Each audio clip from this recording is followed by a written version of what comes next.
professora Doris Visser. A professora é doutora pela Universidade de Göttingen, em literatura ibero-americana, e seus pontos de trabalho, né, pontos assim, literatura africana, mais que tudo, né, essa relação com Angola. Mas também Moçambique, professora Cabo Verde, né, Guiné-Bissau. Sim, literaturas africanas de língua portuguesa. No geral, é a minha área, em Coimbra, na Faculdade de Letras. Quando a senhora fala assim, a gente abrange, entrando nesse ponto, abrange todo o universo lusófilo africano. Sim. Ok. Exato, exatamente. E o que traz aqui a senhora à cidade de Berlim é algo muito importante, né, professora? Nós estamos conversando agora, antes da gravação, sobre esses arquivos. Esse ano se comemorou 50 anos da Revolução dos Cravos, em Portugal, e com isso e a gente fala muito dessa nova leitura historiográfica, de tudo, dos atos, do que levou ao que somos hoje, né? Então, a Universidade de Berlim, ela está proporcionando uma leitura, são leituras, não é, professora, que se chama em português? Sim, é que os alemães chamam de Ringvorlesung, é uma série de palestras, uma série de conferências sobre um tema. Através de professores e investigadores convidados de outras universidades. De outras universidades. É relativamente típico no contexto alemão, fazer uma Ringvorlesung. E para esse ano, mas que tudo, foram convidados mais, eu acredito que seriam mais de 8, né, professora? 8 leituras, né, professora? 1, 2, 3, 4, 5, 6, 7, 8, 9, 10, 11, 12, é isso? Quase 12 leituras que se trata única e exclusivamente deste tema, né? Arquivos da Revolução e do Império Português, perspectivas pós-autoritárias e decoloniais sobre o 25 de abril de 1974. Professora, quando nós falamos dos arquivos pós-coloniais, falamos de que exatamente? São papéis, são arquivos, são atas, o que foi? Essa é uma questão que deveria de responder o professor Robert Stock, porque é ele que desenhou esta série de conferências, não é? Algo que tem a ver com uma perspectiva interdisciplinar. Ele não pensou apenas em obras literárias, pensou também em arquivos num sentido mais amplo, né? Discursos políticos que se calhar não foram ainda rescatados daquela época. Daquele momento histórico. Daquele momento, acontecimentos que foram silenciados neste concerto de vozes que elogiavam sempre o 25 de abril como um evento sumamente positivo, porque deu fim a uma ditadura que foi muito longa, muito dura para os portugueses, para o povo português, mas também para todos os países africanos de língua portuguesa, como diríamos hoje, naquela altura, colônias de Portugal. Colônias de Portugal. Então, quando falamos em arquivos, eu penso que se trata, sobretudo, de analisar agora, à distância de 5 décadas, este discurso elogiante, positivo, sobre o 25 de abril, para nos podermos dar conta se não há algo que não estamos a ver. Há algo que estamos a esquecer, ou que não... os Estados não queriam ver, as narrativas das nações queriam silenciar, para podermos ter essa visão positiva deste evento histórico. Uma visão meio idílica, né, professora? Dourada demais, né? Sim, muito dourada, sim, e compreensivelmente dourada, porque realmente foi um acontecimento singular na Europa, no mundo, provavelmente um golpe de Estado, um golpe militar muito, muito pacífico. É algo extraordinário na história, não é? Houve muito poucos mortos, muitas vezes fala-se por alto de que foi uma revolução totalmente pacífica, sem violência, mas sim houve, agora não me lembro, 3 ou 4 mortos. Sim. E este ano, por exemplo, foi dito nos discursos políticos, o presidente português falou nisso no 25 de abril, e são pequenos ajustes que se estão a fazer, mas não são os únicos ajustes que podemos fazer, e a distância histórica nos obriga praticamente a repensar esses fatos. A representação do 25 de abril. É festa nacional em Portugal, professora? É feriado? Sim, é feriado. É feriado, é um grande feriado. É o feriado.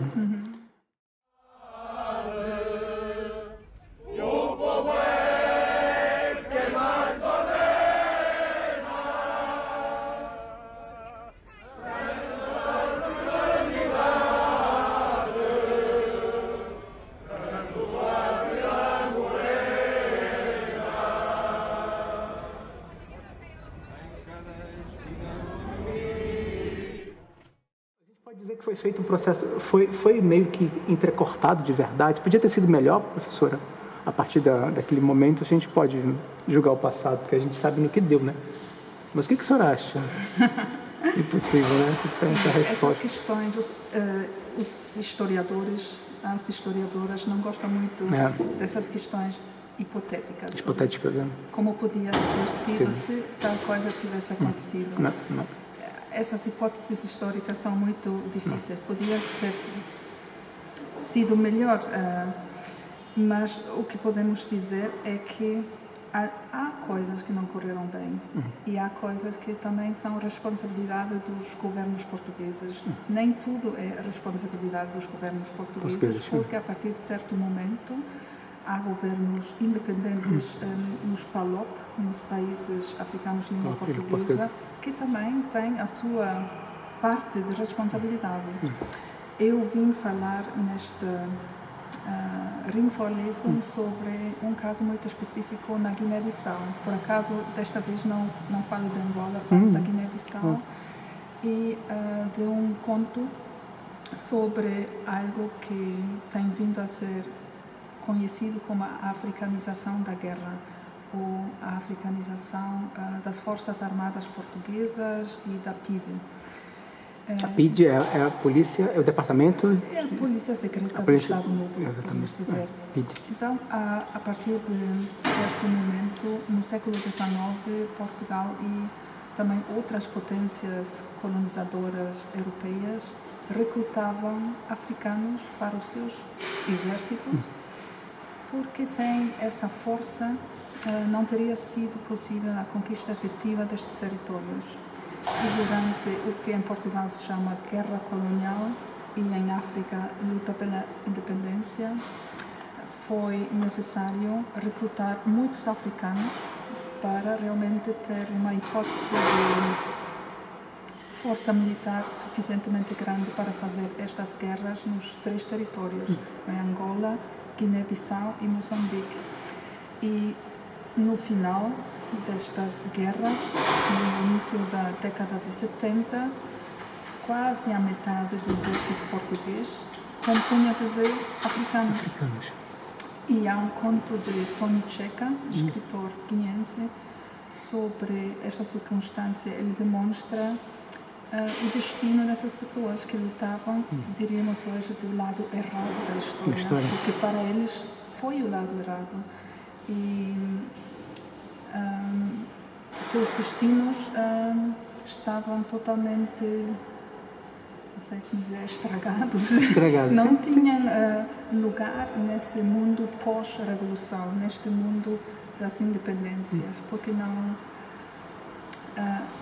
nem Portugal, nem os países africanos independentes tinham um espaço para integrar essas pessoas que eram suspeitas de ambos os lados.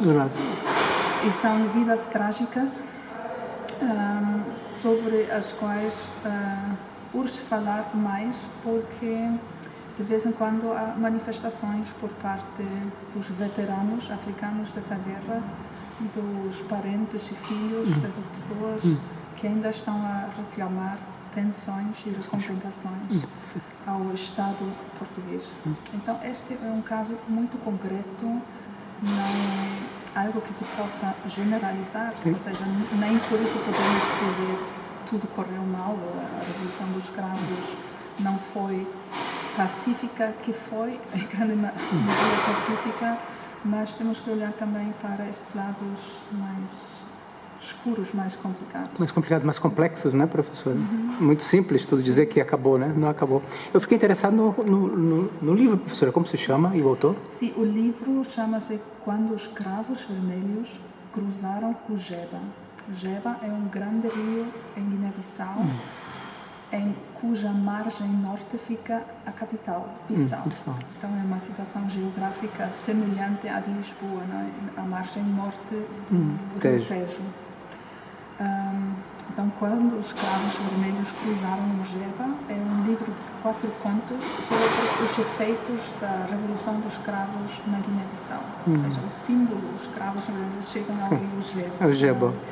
E esse conto chama-se Pecador de Sambasabi. Portanto, é um título em crioulo, é o Pecador de Sambasabi, é o nome da aldeia, de origem desta personagem, uma aldeia no interior da Guiné, onde a cultura local, tradicional, patriarcal, talvez exageradamente patriarcal, a um grau de imposição violenta, é muito forte. Então, este rapaz, para escapar do regime do pai, da mão dura do pai, porque o pai queria que ele trabalhasse na agricultura, enquanto ele próprio tinha outros sonhos para a sua vida, queria ser enfermeiro. Para escapar ao regime do pai, decide integrar as fileiras das Forças Armadas Portuguesas, sem compreender as consequências dessa decisão, sem compreender sequer o que estava a fazer, porque o regime português na altura recrutava estas pessoas dizendo que a Guiné estava a ser atacada por forças estrangeiras. Foi uma tática de Salazar na altura de sempre dizer: não são os angolanos, não são os guineenses, não são os moçambicanos que estão a revoltar-se, são forças estrangeiras, são pessoas que estão a ser instigadas pelos países vizinhos africanos já libertos, socialistas e muitas pessoas dentro desses países que não tinham acesso a muita informação e não tinham muita formação, muita capacidade para adquirir conhecimento sobre os acontecimentos, acreditava nestes discursos. Esse é o caso desta personagem, deste conto. Então, torna-se soldado português e, no final, posso dizer qual é? Posso dizer o final? O spoiler? Sim, por favor, pode dizer spoiler. Se, de facto, no final da guerra, quando chegam as notícias da Revolução dos Escravos, fica totalmente desnorteado, não sabe o que fazer, volta à sua aldeia e, ao cabo de semanas, meses, é preso por guerrilheiros do PAIGC, portanto, o Movimento de Libertação da Guiné-Bissau. Cabo Verde. Vai à prisão e morre. Portanto, não nos diz exatamente como, mas é muito provável que é executado. É fuzilado. Nós temos dados históricos, sabemos, os arquivos históricos, sabemos que o PAIGC efetivamente executou centenas dessas pessoas. Este é o destino também dessa personagem. E voltando a Portugal, porque é preciso que Portugal também olhe para este assunto novamente, é que durante as negociações do Acordo de Argel, que é aquele acordo que levou às independências na Guiné-Bissau e de São Tomé e Príncipe, as delegações portuguesas estavam interessadas, pelo menos pelos vistos, estavam interessadas em proteger os soldados africanos que tinham lutado do lado português, mas depois, na prática, efetivamente não os protegeu. Sabia que essas pessoas corriam riscos nos seus países de origem e o que podemos dizer, os governos portugueses do PREC, não é? Esses primeiros tempos ainda um pouco instáveis em Portugal, levou a essa situação em que essas pessoas estavam totalmente desprotegidas e foram efetivamente fuziladas. Sim. Professora, obrigado. Muito obrigada pela entrevista.